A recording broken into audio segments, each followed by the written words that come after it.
from Germany. And I'm from Hungary. Okay, and you're both teachers. We are.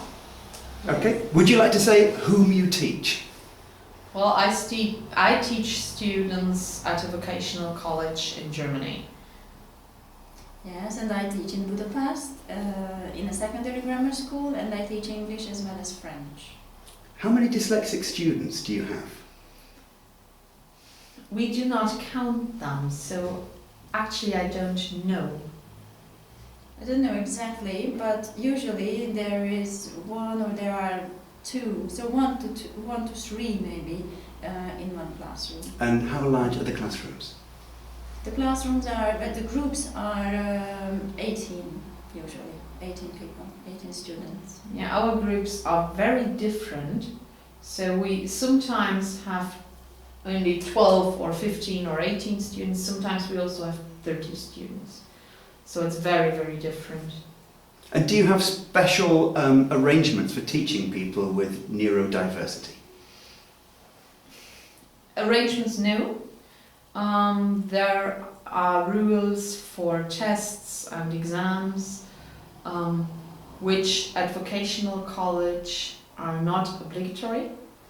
So The rules are not obligatory, Yeah. or the tests are not obligatory. both. Right. Both. So there is special support in primary and secondary education, but after a certain time, the ministry kind of says no, that should be done by now. So the support stops at a certain age?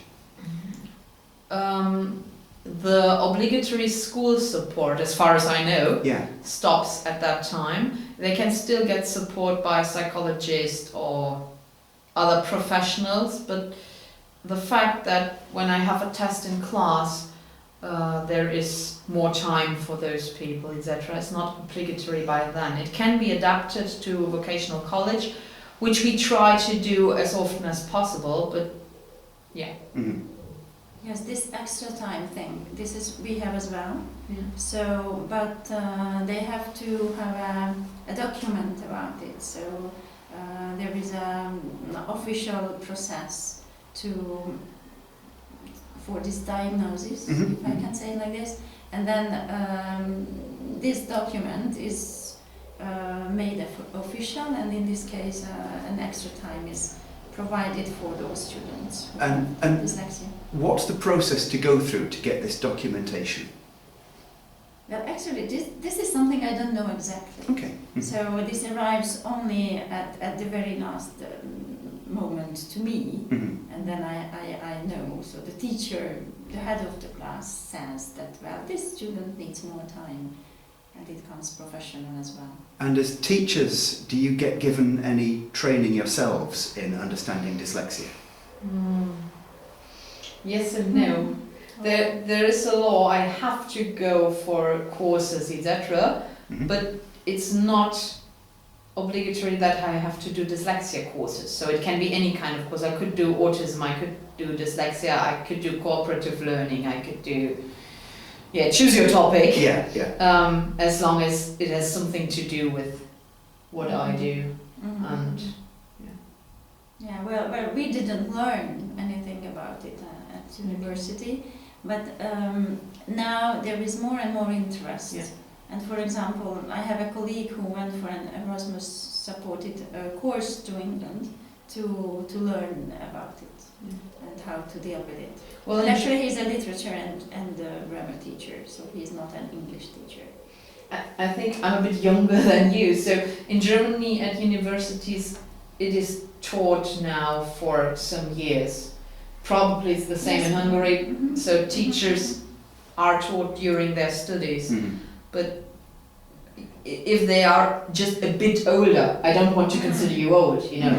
But yeah, you know what I mean.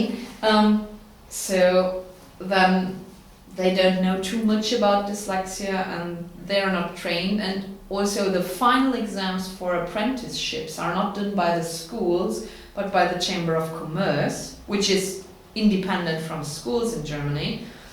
And they accept documents saying the person is dyslexic if they are not older than 3 months.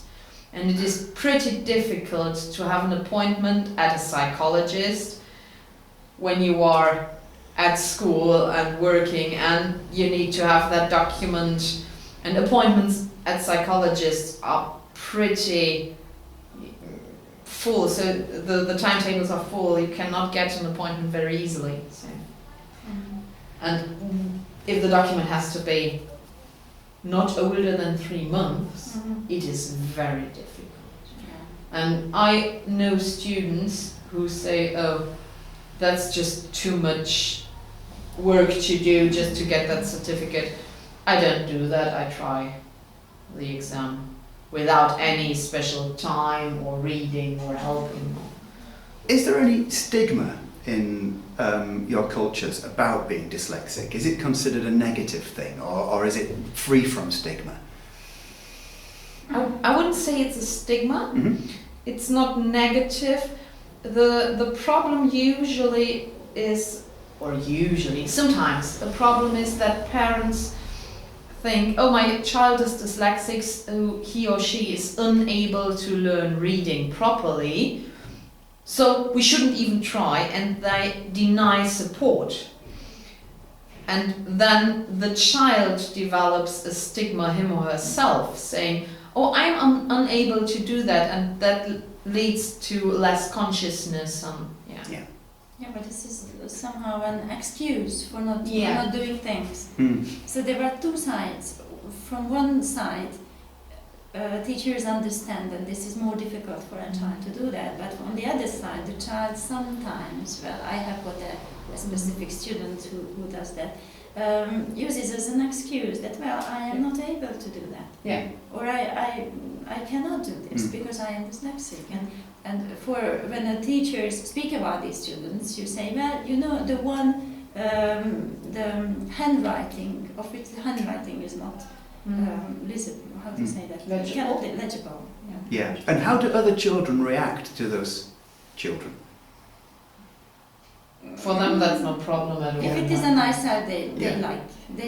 They don't look at them as lazy or anything like that. No, because usually these children have some other very good abilities. Yeah. And they like that part, Yeah. so they accept that this child is considered in a different way than another. So classrooms are almost team building. Yeah. They also At least in this example, yes. Yeah. Yes. And they also sometimes support the dyslexic person, saying to me as a teacher, well, you don't have to blame that person, he cannot read, and leave him alone. And so they help this person not being supported, which is not helpful, but from the social aspect, that's fantastic.